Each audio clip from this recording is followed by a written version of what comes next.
So in what appears to be a radio conversation between this journalist featuring Helen Zille, being asked the question of, impeaching President Cyril Ramaphosa, now that the GNU has been actually agreed upon, if the impeachment of President Cyril Ramaphosa as regards the Phala-Phala scandal would take effect, and if the DA would vote for that. Helen Zille has a really interesting response to that, and I think it's really worth a listen. Let's listen to that, and I'll be back for some really interesting analysis on where the Phala-Phala issue actually lies now. Okay, so before we wrap up, I want to give the listeners an opportunity to ask some questions. I've got a question now from, who's this now? It says, good morning, Clement. And may you please pose for me these questions to Helen Zille. The first one is, will the DA support the impeachment of President Cyril Ramaphosa on the Phala-Phala matter if this issue is resuscitated in Parliament?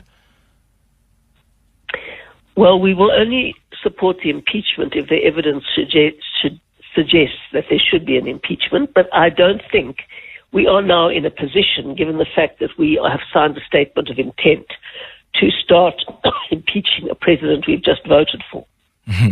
That was the agreement we've made. We haven't said in future that we will never, ever do anything, but we will not support a motion of no confidence in the president, because that was part of the agreement. Mm-hmm. We said we will not support a motion of no confidence in him, and that is definitely part of the agreement.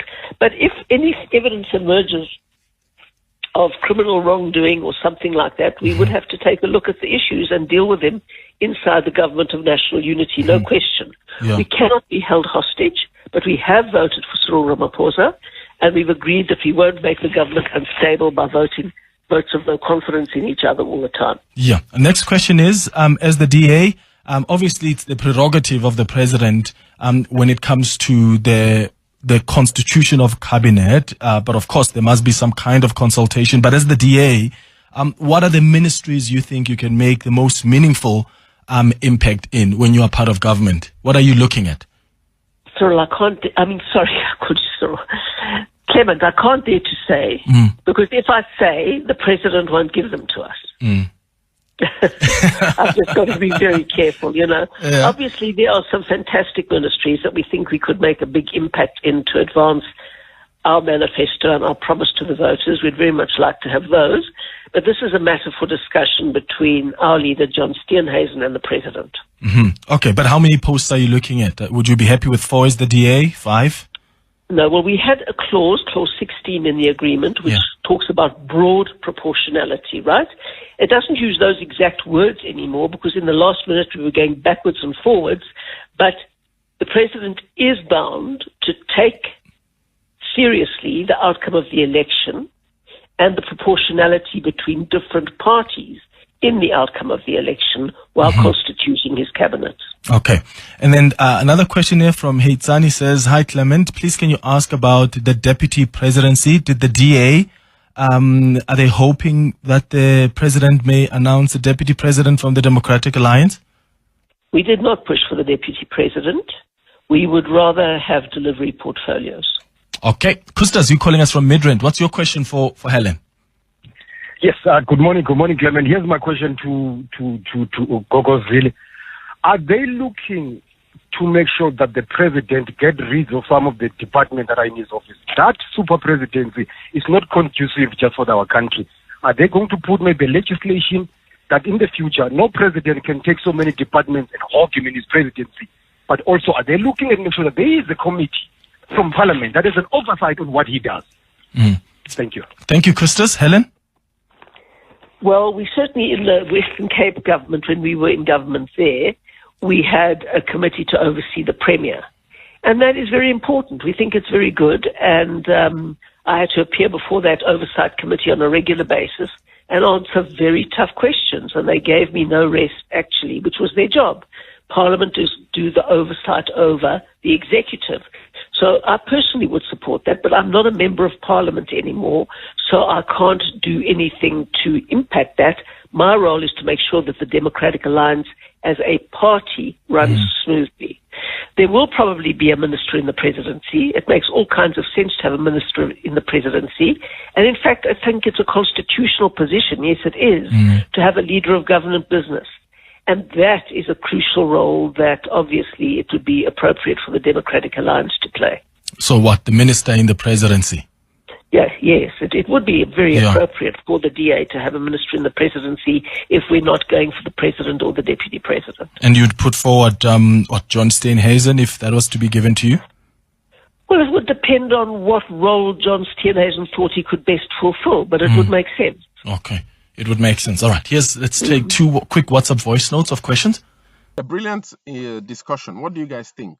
Helen Zille is really sharp. I usually enjoy listening to her commentary, although she's been blasted as being divisive and, racist by many of your comments. I usually see them here. But, the issue of the Phala-Phala, just like Sizwe Mpofu Welsh, one of my favorite political analysts, argues that the Phala-Phala issue would taint President Ramaphosa's second term. I think the likes of Julius Malema, the EFF, and the leftist, caucus at the moment are actually building that up to use that as a way to have that represent a stumbling block to the government of national unity at the moment. So it's really unfortunate anyway with this Phala-Phala issue and President Cyril Ramaphosa. I really hope that he can, be allowed to work and lead the government of national unity in light of the, numerous challenges South Africa faces at the moment. But anyway, for this video, I thought to really go through where the Phala-Phala issue is at the moment, especially from a really interesting analysis I found from Cape Times. An excerpt from the Cape Times actually goes on to discuss about, this issue. So it argues that the Phala-Phala farm scandal taints President Cyril Ramaphosa's oath. All right, so the oath of the presidency in which he will be inaugurated at the moment, the Phala-Phala issue is actually a taint to that. So it argues that President Cyril Ramaphosa is expected to take oath to uphold the country's constitution with the Phala-Phala farm saga hanging over his head. As Section 89 panel established by then National Assembly Speaker Nosiviwe Mapisa Nkakula found that he may have violated his oath of office over the undeclared foreign currency concealed in couches on his Phala-Phala farm. His swearing in at the Union Building on Wednesday is bolstered by the DA's support, affirming that it would not support Ramaphosa's impeachment in Parliament unless new evidence emerges.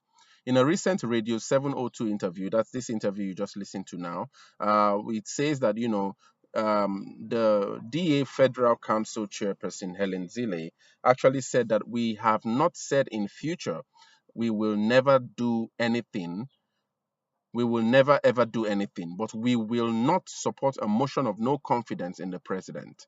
That is definitely part of the agreement. If any evidence emerges of criminal wrongdoing or something like that, that we would have to look at the issue and deal with them inside the government of national unity. No question. We can't be held hostage. So the article goes on to say that UNISA lecturer in the Department of Jurisprudence, Mametswe Sebe, said Ramaphosa did have a case to answer on the basis that he conceded that there was an auction and he held the foreign currency on the farm. The idea that the DA is irreconcilable with corruption is incorrect. It is a question of who commits the crime. From their point of view and interest of the so-called market, it is not invisible hands. They mean the monopoly capitalists who use their control of economic power. The point of view of the capitalist class, you have a billionaire president, not just in their service or one of their own. The capitalist class is predominantly white and foreign, culturally and racially separated. That is the main problem for them.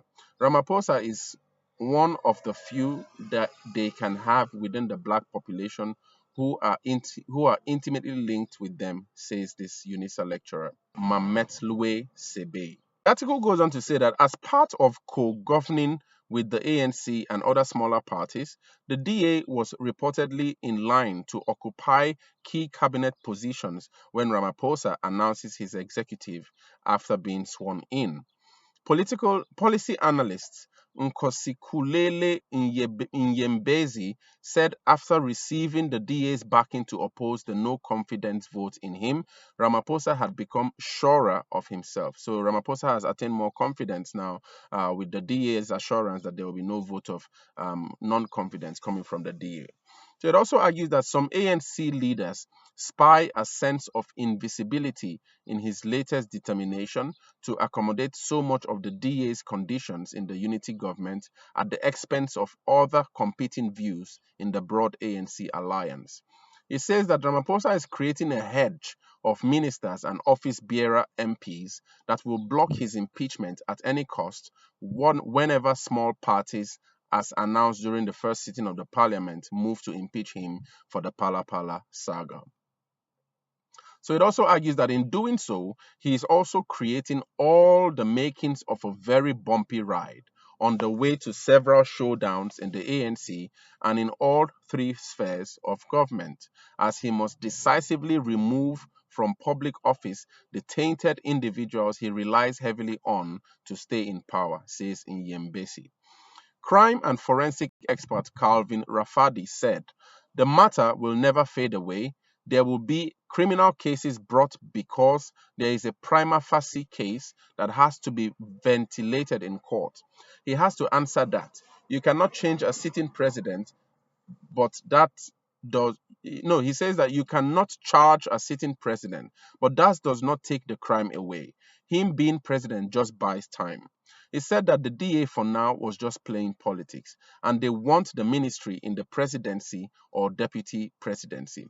They are putting up roses to favor them and that we cannot trust politicians because they've proven to us that they're incompetent. So that's the article on Cape Times, really interesting, arguing that President Ramaphosa might be president at the moment, but the presidency is just a tool to buy time. That the case of the Phala-Phala issue would definitely see legitimate end that would either result in incarceration or imprisonment or some form of sentencing of the President Ramaphosa after his second term, or maybe during his second term. We do not know how the opposition coming from the leftist wing in representation of EFF's Julius Malema and MK Party's Jacob Zuma will take up this case of Phala-Phala. But Jacob Zuma as well also has terrible cases hanging on his head, and also the EFF's Julius Malema as well also has I've heard that there are cases that are still lingering on, which could actually be effectuated by some of these parties. So it's going to be, I think, it's a messy place to be for all of them, because everyone seems to have his hands soiled in something, and that it's difficult to now then take up a stand as a Puritarian in that regard. And so probably this is why Helen Zille argues that the DA is playing this position that it's except new evidence emerges, it would not contribute or vote for a motion of non-confidence in President Cyril Ramaphosa if the Phala-Phala case emerges once more, as the government of national unity tries to concentrate to build South Africa and repair South Africa from the irreparable, almost what seemingly feels like an irreparable loss, with a 33% unemployment rate, with the massive rape and violence going on in South Africa at the moment, and lots of crime here and there. But anyway, it's been a lot of information in this video. What do you guys think about Helen Zille's speech? Share your thoughts. Let's learn from you in the comments. Share your thoughts in the comments.